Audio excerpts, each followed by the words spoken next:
Alright, come on. Of example, wicket keeper. So you can slot him in. They don't really know what it was like. So basically, they won that war, kicked King Philip. It's pre to Magna Carta. So Philip had to go back to France. King John then is very weak and has spent a lot of money on this war. And the barons have helped him a lot, rallied a lot of troops. So they then say, how did it turn from, okay, they've kicked Philip's out, how did it turn from them to then meeting on these fields and Magna Carta and them saying, right, we want a Charter of Liberty, we want some more rights. And then they were here with a big army of 10,000 and he was in Windsor, they were in Staines, and then did they hold a knife to his throat and he sealed it, not signed it? In essence, there were 2 or 3 attempts beforehand from 1214 onwards, so there's something called the Unknown Charter that they're not quite sure. They haven't got a copy, so they're not quite sure what was in it. And then there was a Baron's Charter that was a little bit more blunt. Baron's Charter, and bits of the Baron's Charter. Baron's Charter of Liberty? Of Liberty, yeah. Okay. And they're very much about restoring baronial freedoms. You know, so all the stuff about hostage taking, you know, nicking their lands to turn them into royal forests and all of that sort of stuff. But fundamental to that baronial document is that there will be an element of constraint on the king. We want some rights and we want to constrain the king. Before he can go to war and tax lots, he has to consult 12, 25 knights or barons or whatever. Well, the 25 barons will scrutinise everything. The tax. Yeah, so, and that's Law 61, to go to war. What was Article 61? Because this is one the modern day lot have been saying to us, we can use that to... If you've got a beef with the king, you can occupy some crown buildings or land until you have redress. Yeah. And right to lawful rebellion, because a couple of occupied buildings said we're not squatting it. We're doing, Clause 61 essentially sets up this baronial, what would you call it, council. That is there meant to scrutinise everything the king does. So if it goes pear-shaped or they think tyranny is afoot, 25 barons have the right. And that's one of the things John resisted most furiously. So there's a sort of long process, and you can imagine these scribes going to write it out again. You know, and you know, historians, David Carpenter's new book is brilliant at this.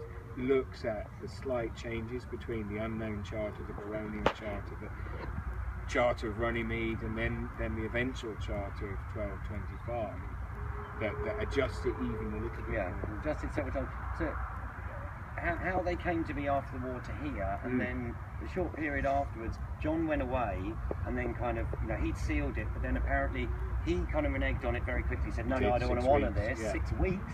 And then the Pope kicked off and went, what are you doing? You can't dilute the absolute... I think I remember from your talk a few years ago. You can't dilute the absolute power of popes and kings, the divine right of popes and kings that we've been given to rule despotically and tell anybody to do anything. Pointed by God, kill that people. 13, obey the powers that be. And so the Pope said, you can't do this, you can't ratify it. So there was a big dispute over it, but somehow, you know, some aspect, they made 20 copies, sent it around the country so they couldn't get rid of it. Yes. And then it was only with John dying and his 10-year-old son coming to the throne that the barons could then put it on him and go, right, we're your... Yeah, and it was finessed by the church as well. The Langton was involved. Stephen Langton was involved in managing this, but also... He's the bishop who says, somebody told me here, done the research, that the bishop had said basically you have to give the people some rights, not just the barons, because people are really angry about 50 years of Norman law, and maybe that led to some of the Forest Charter a couple of years later. Yeah, and there's another bishop of Chichester, I think, Richard Hood, who was part of the young Henry's circle, and sort of said, look, the best thing you can do is reissue Magna Carta straight away now. Henry's the son. Henry's the king. So even though he's young, he's presumably fairly clueless about what's going on. The reissue, really without duress, of the Magna Carta becomes a tradition throughout the rest of the 13th century. They're still doing it in 1297. Because if you want to prove... What's redress mean again, sorry, without redress? So they're saying, well, I'm not doing it because you're forcing me to. I'm doing it because this is the consensual, traditional, good way of government, by sort of consensus.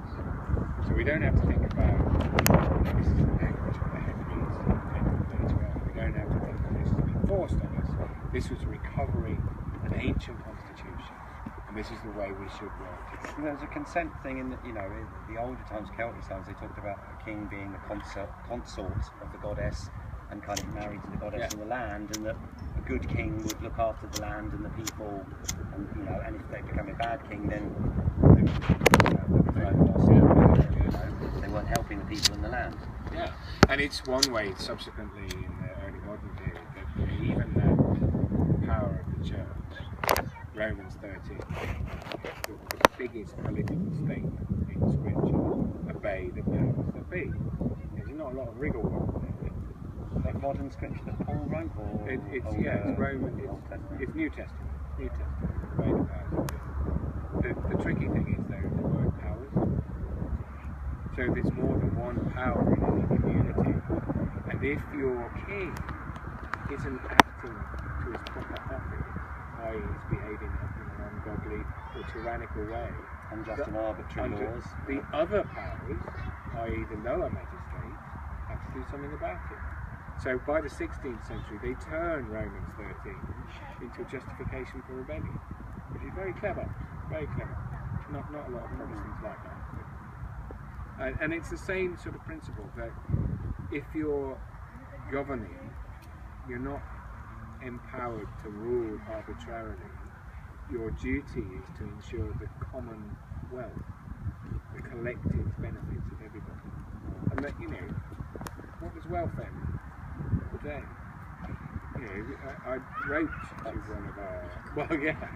I wrote to one of our great leaders and said, you claim to be supporting the freedoms of the people, property owning democracy, but if half of your people are dead or dying because you've ruined the NHS, you're not doing your job properly. Absolutely. Because commonwealth means not just wealth, but welfare, which means health. And it's that fundamental sort of difficulty, I think, that a lot of most contemporary politicians, Cameron made a joke out of not knowing what Magna Carta meant. That was really funny, hilarious, but I suspect it's probably true. He might not know what the words mean, but I don't think he understands the principles of freedom, the principles that Great Charter, the Great Charter, exactly. But that notion that you can invoke Magna Carta, right of resistance, Wilkes in the 1760s, get 20,000 people out in the streets of London by saying general warrants, the equivalent of rendition, are illegal, come and support me, stop me being prosecuted. General warrants, you can just arrest you for... Yeah, they'd say John Wilkes is a well-known scoundrel, arrest him. Famously, Arthur Beardmore, who was a mate of John Wilkes, he had an engraving done of him teaching Magna Carta, clause 39, no free person shall be, to his son. So he had the engraving done beforehand, and then when they came to arrest him, he had his local printer handing out the images, saying, this is what Magna Carta is about, teaching the next generation the principles of liberty. One of the most popular prints ever produced.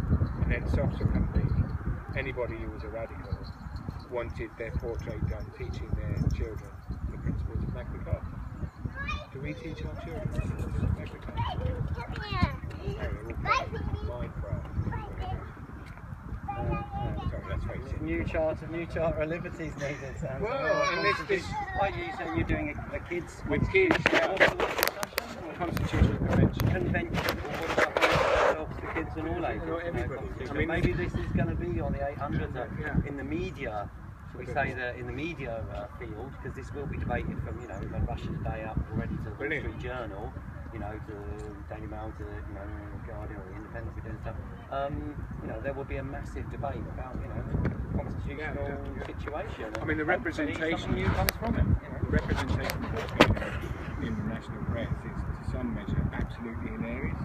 So we've got the Sunday Mail saying, long-haired, smelly, grubby hippies, and then you've got the Times saying, marvellously elegant Polish people with Le Creuset and espresso machines. You say, what is going on here?